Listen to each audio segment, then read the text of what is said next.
Welcome to Weight Loss and Wellness for Real, the podcast where people like you get the practical solutions and support you need to permanently lose the physical and mental weight so you can feel better and live the life you want in the body and mind you want.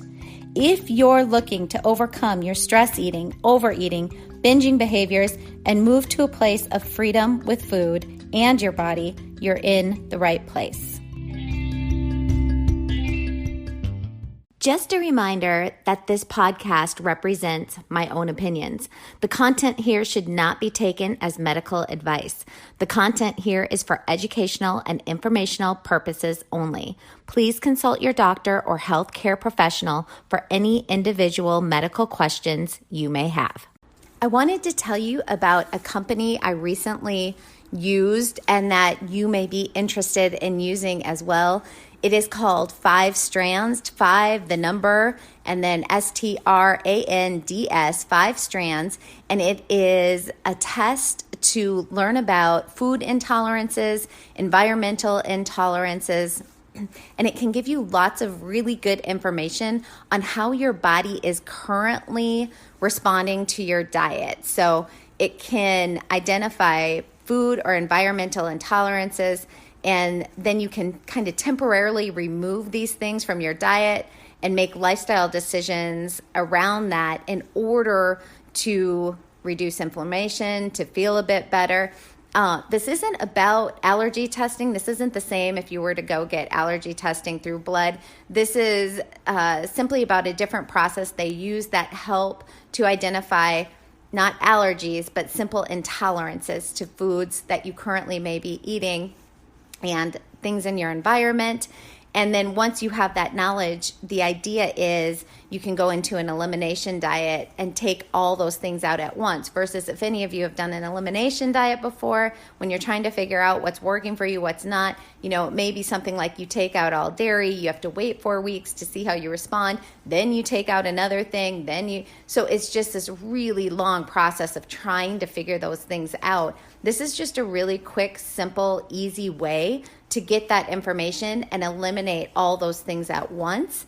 And then the idea is you do slowly add them back in once your body, the inflammation has calmed down, your body's ready to respond to them again. So this isn't about eliminating these foods forever and always. It's simply about taking them out for a time period to really optimize your health, maybe even lose some weight, and then slowly adding them back in.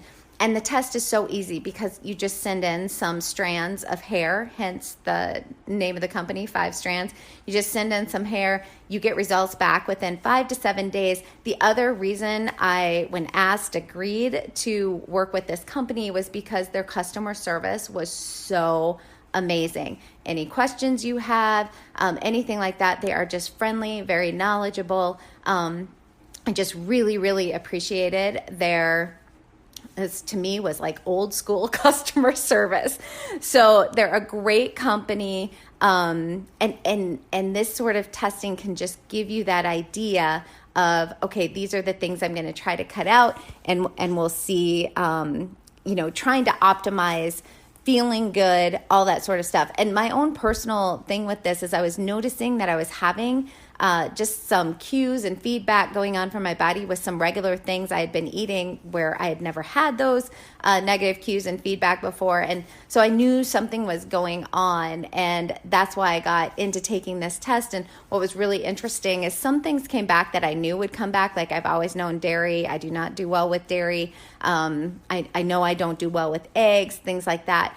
But I really found some of the results fascinating. Like there were certain proteins that I was used to eating every single day that I'm highly right now currently in my lifestyle intolerant to, and other proteins that were just fine. So that helped me adjust to what I'm eating right now.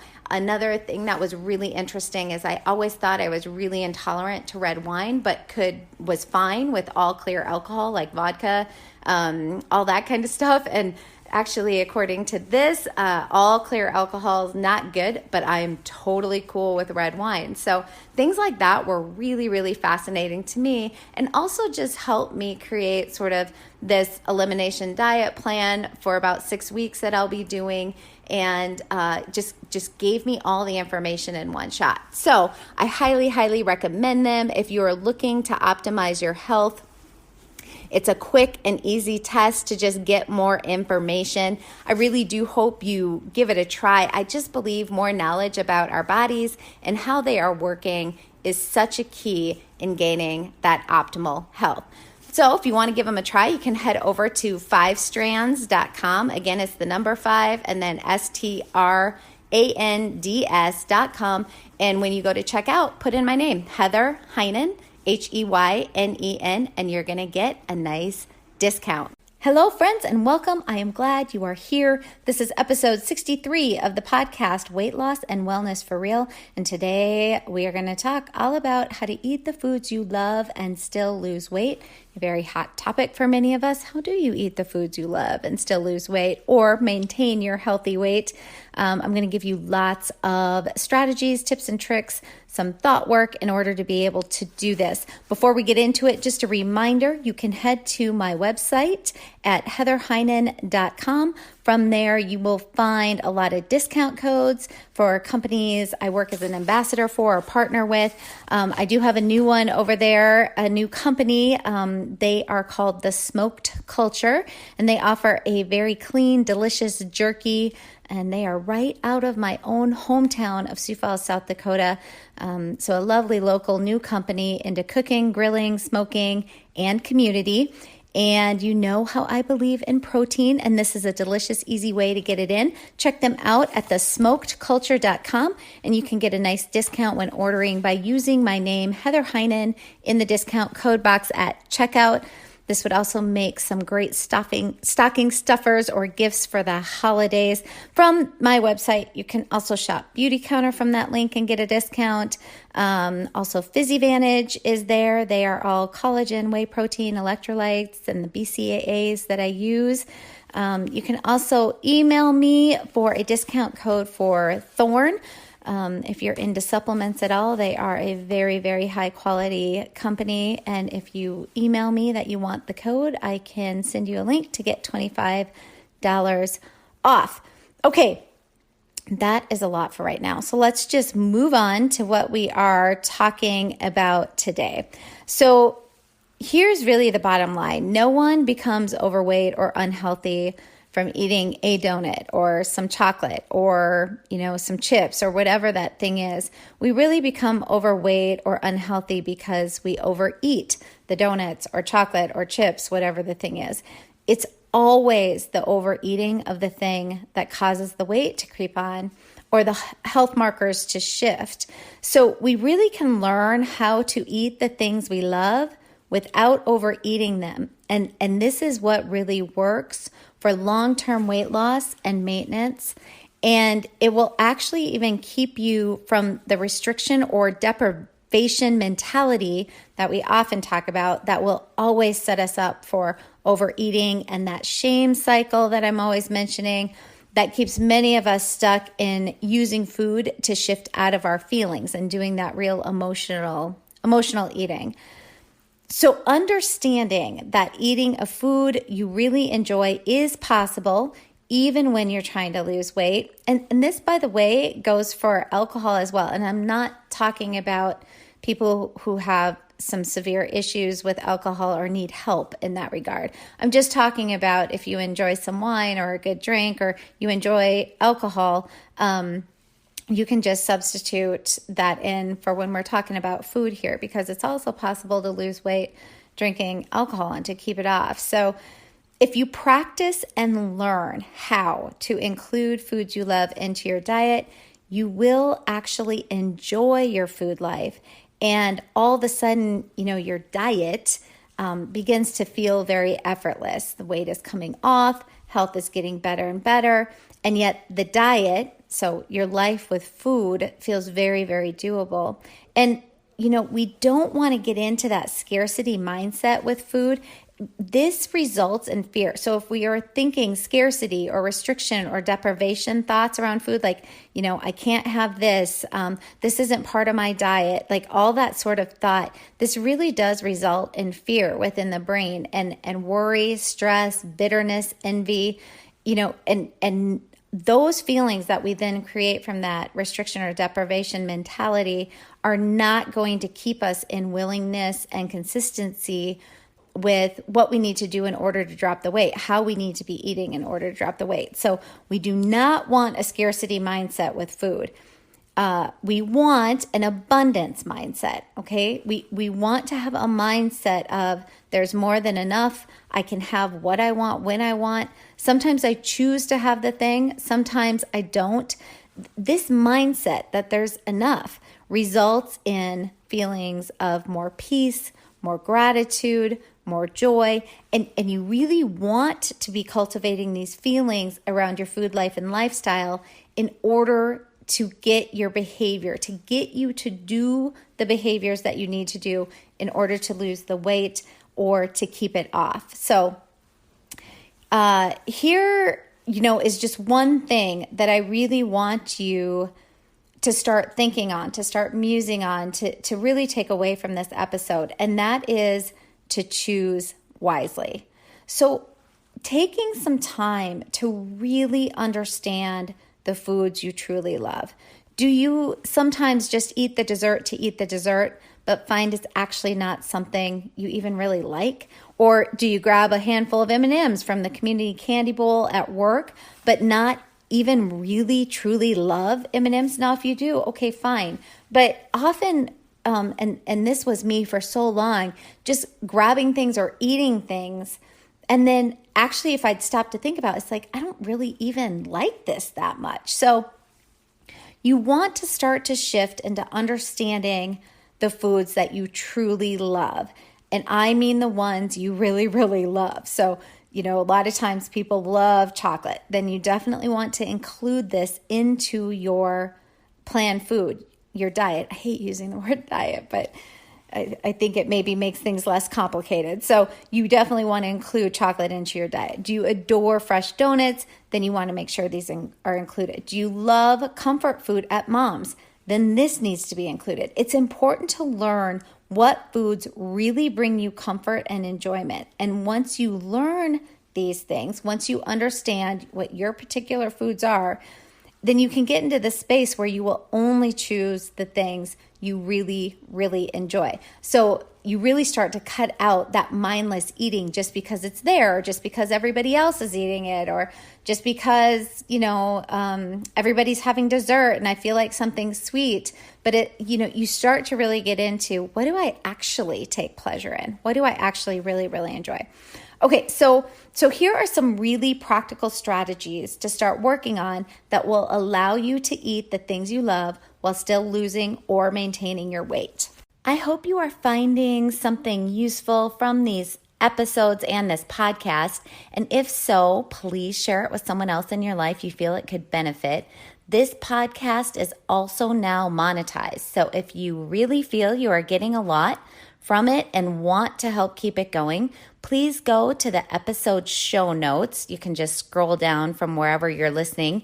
You'll see a description of the episode, and then you will see it says support this podcast. And then there's a link you can click on. You can click on that link, and that's where you can support the podcast. Even the smallest donation, like 99 cents, helps to keep me producing the podcast. And to those of you who have donated, I really, really appreciate the support. I really do appreciate all of you listening and sharing the space with me. Again, just very thankful for all of you. Okay, so number one strategy, plan for it. So I get a lot of pushback sometimes from this planning part, and I totally understand it. It really seems like a pain in the ass. It takes time that we all believe we don't have. We all do, by the way. It takes about 1 to 5 minutes to make a food plan for the day. But I will always argue that a plan is one of the quickest, easiest, and simplest ways to lose and maintain weight. It takes so much less time that in all the time it takes to make decisions all day long around food, if you already have a plan in place that you made that morning or the night before, it takes away all the decision-making energy and time around food, which for many of us is so time and energy consuming. So plan for the foods you really love. If you really adore chocolate, plan to have a piece of chocolate every day. Start out with an amount that you will enjoy, but that is maybe a little bit less than you would normally eat. So, if you're kind of used to overeating chocolate, you want to plan it every day, but you want the amount to be just a little bit less than the amount you would typically eat. So over the days, start to pay attention to how many bites of the thing you do truly love and enjoy, that you do truly take. Start to plan that amount. Okay, so that was a little confusing, but keep listening here. I'll try to explain it. So if I love homemade cookies, I would plan for maybe 2 cookies each day. And by day 5, I might have investigated enough and paid attention enough to find that I'm actually, that first cookie is what's really most enjoyable and full of pleasure for me. It's like as I move on to that second cookie, it's not quite as good. It's not bringing me as much as enjoyment as that first cookie was. And this is how and why planning works. Planning helps you to stay mindful and gives your brain that rest that you're not depriving and that you can actually enjoy the foods you love. So next thing to think about besides planning is to use mindfulness while eating it. And this is such a biggie.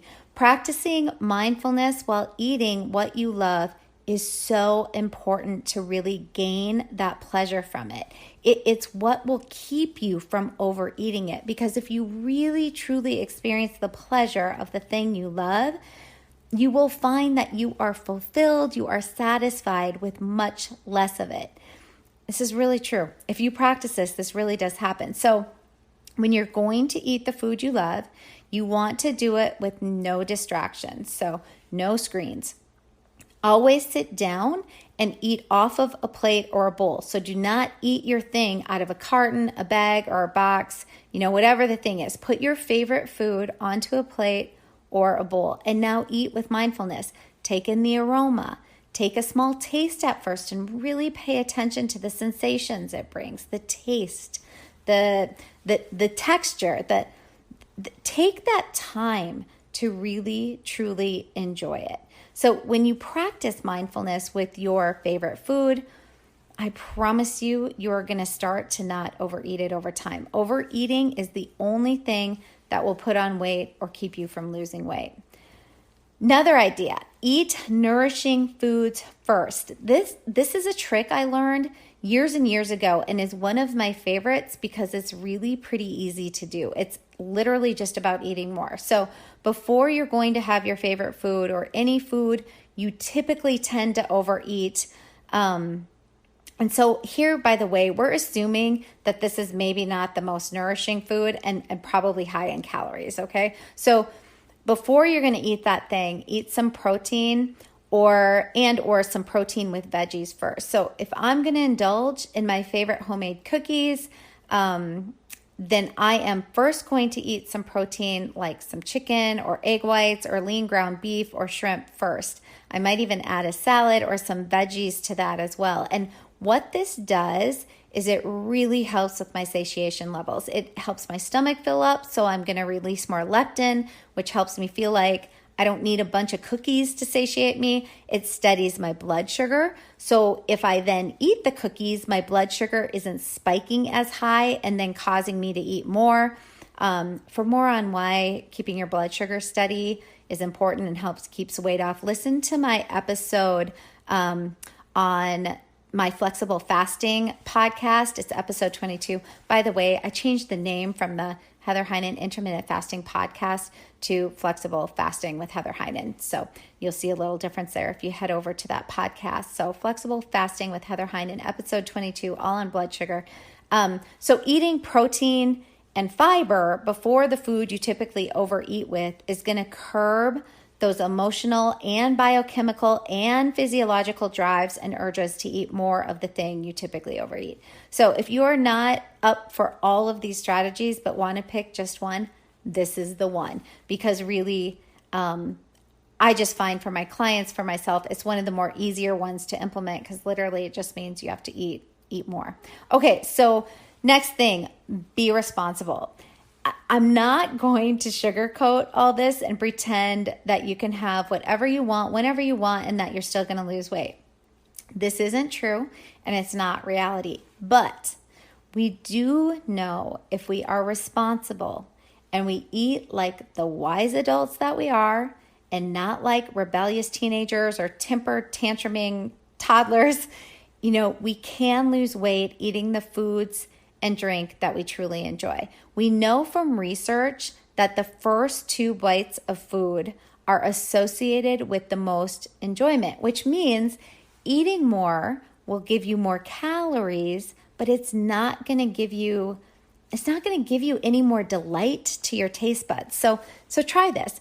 Try taking 2 bites of your favorite thing with intention and mindfulness, and then ask yourself, am I good with these 2 bites? Am I satisfied enough to stop here? You may or may not be, and it's okay either way, but it's such a good practice to get into, because over time, asking yourself those questions really gets your brain on board and in a habit of recognizing, oh yeah, I'm actually totally satisfied with these 2 bites, so I'm done for now. If I want more, I can have more tomorrow when I'm hungry again, or I can have more later when I'm hungry again. So think about this.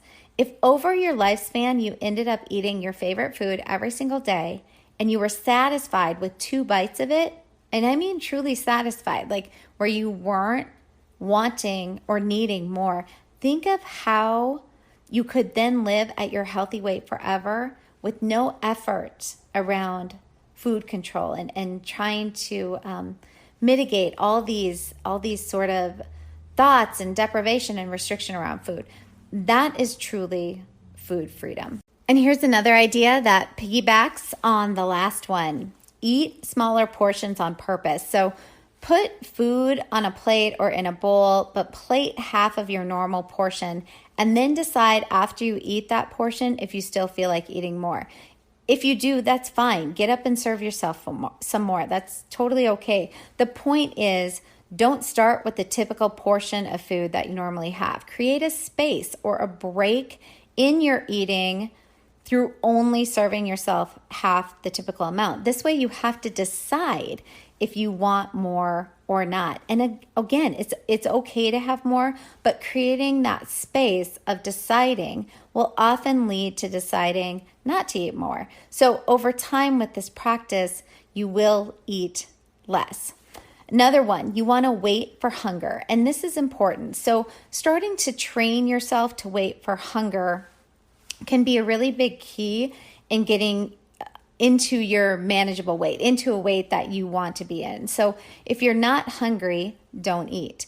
Wait for the hunger cues. So telling yourself you can have whatever you want once you get hungry can be really helpful. The trick here is not to get too hungry. You do not want to be, starving or ravenous. That will often lead many of us to binge or overeat. So you really have to learn your hunger cues. You want to be hungry, but not ravenous. And this is a little bit more involved and takes practice, but one worth considering starting to train yourself on. Another easy one, drink water beforehand. A real quick way to help with this is to just drink a glass of water before you eat the thing you typically overeat. It is, I would say, less effective than eating the protein and fiber, but it can help fill up your stomach and start that whole hormonal cascade that might keep you from overeating. Another one, go for a walk afterwards. Anytime you can move after eating, you are winning. This has to do with blood sugar again. And again, you can go back to that episode in flexible fasting to listen to understand how this works. But after indulging in something, even a 10-minute stroll is going to steady that blood sugar and help keep your body from storing the extra energy you just ate. And then you want to stop when you're satisfied. And again, this one takes practice. It is a skill for many of us that we need to learn. And it often, the reality is it can create a sense of sadness for some of us who really are used to using food for comfort, for enjoyment. But the more you practice stopping at satisfied and then moving through the feelings of grief and sadness, the easier it becomes, the less intense those feelings get. And often, you're able to, as you practice this skill over time, you'll find that stopping when you're satisfied, you no longer experience that sadness or that grief. And again, this is a practice, but really, really worth it. Okay, so I have given you lots of behavioral strategies, but here is the biggie.